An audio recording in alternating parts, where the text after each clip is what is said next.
जय श्री राम दोस्तों। तो आइए देखते हैं कि राम उत्सव कैसे मनाया हमने। बच्चे, बूढ़े और जवान सभी लोग राममय हो चुके थे और छोटे बच्चे भी बहुत पटाखे जलाए और दिए तो हम लोगों ने जलाए ही। और बहुत ही खुशी से सब घरों में और गली मोहल्ले सब सजे हुए थे। और हमारा गली तुम पूछो ही मत, दिवाली अब लगता है कि साल में 2 दिवाली होगी। एक जब 14 वर्ष के बाद वनवास के बाद राम आए थे तब, और एक जब 550 वर्ष के बाद राम का रामोत्सव हुआ है।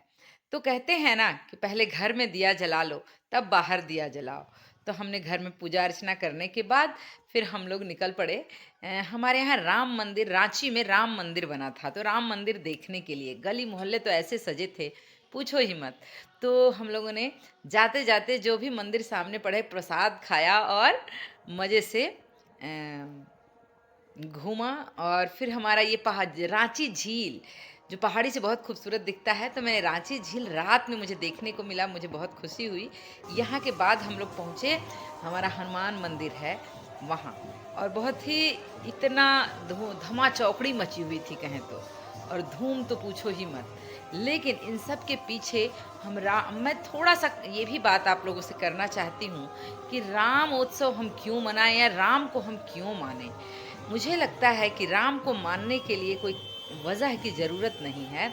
जिस तरह हम अंबेडकर को मानते हैं, जिस तरह हम गांधी को मानते हैं, उस तरह हम राम को मान सकते हैं। राम ने अपने जीवन से इतने आदर्श प्रस्तुत किए हैं कि उस आदर्श क्यों लोग किसी को मान सम्मान इज्जत देता है जब कोई अच्छा और बड़ा कार्य करता है। तो हमारे राम ने एक आम मनुष्य की भांति वो पूरे अपने राम राज्य को स्थापित किया। राज्य में जो लोग थे वो उनके हर छोटी बड़ी बातों का ध्यान रखते थे। और अगर उस तरह से देश चलता है या हम चलते हैं तो कभी भी हमारे देश में किसी को भी एक दूसरे से तकलीफ नहीं होगी। तो मुझे लगता है अंबेडकर को क्यों मानते हैं, अंबेडकर ने संविधान लिखा और जिससे कि हमारा जीवन सरल हो सका। इसी तरह से राम को अगर हम मानते हैं तो रामायण, रामचरितमानस या रामायण में जो भी बातें लिखी हुई हैं उससे हमारा जीवन ना बहुत सरल और सफल हो सकता है। तो इसलिए हमको राम को मानना चाहिए। और इसमें राम जैसा तो कोई है नहीं। उन्होंने केवट को प्रेम किया, उन्होंने सबरी को प्रेम किया।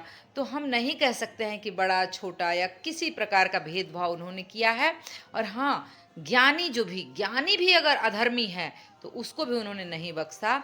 और हमारा रावण जो है वो ब्राह्मण का पुत्र था, वो क्षत्रिय थे, चाहते तो वहाँ ब्राह्मण क्षत्रिय मिल के और एकता दिखा के और बात खत्म कर लेते, लेकिन नहीं, वो गलत कर्म कर रहा था, गलत कर्म किया तो उन्होंने उसे मारा। और मुझे मज़े की बात तो आज के परिप्रेक्ष्य में जब मैं सोचती हूँ कि एक वो सीता जी उनका साथ देने के लिए वन में आई थी, वो रावण को मारने के लिए आए थे। जिस तरह से एक मेरी सोच के अनुसार होता है ना, कहते हैं ना अपने अपने राम, तो मेरे राम या मेरी सीता जो हैं वो एक जासूस की तरह उसके यहाँ गई, घुस के रहीं और बड़े ही अडिंग रह के, एक इतना मतलब अपने पे विश्वास रख के उन्होंने रावण को मारने में राम का सहयोग किया। तो ये परिप्रेक्ष्य से मैं देखती हूँ रामचरितमानस को, रामायण को और राम उत्सव को। तो चलिए ठीक है, आप लोग भी मेरे साथ रामोत्सव मनाइए और देखिए। हम लोगों ने बहुत मज़ा किया और मेरी फ्रेंड मेरे साथ थी। हम लोग मिल कर के यहाँ राम मंदिर बना हुआ था, राम मंदिर की झांकी देखी। उसके बाद कुछ बिहारी कलाकार झारखंड आए हुए थे और मज़े लिए हमने और बहुत खुशी मनाई।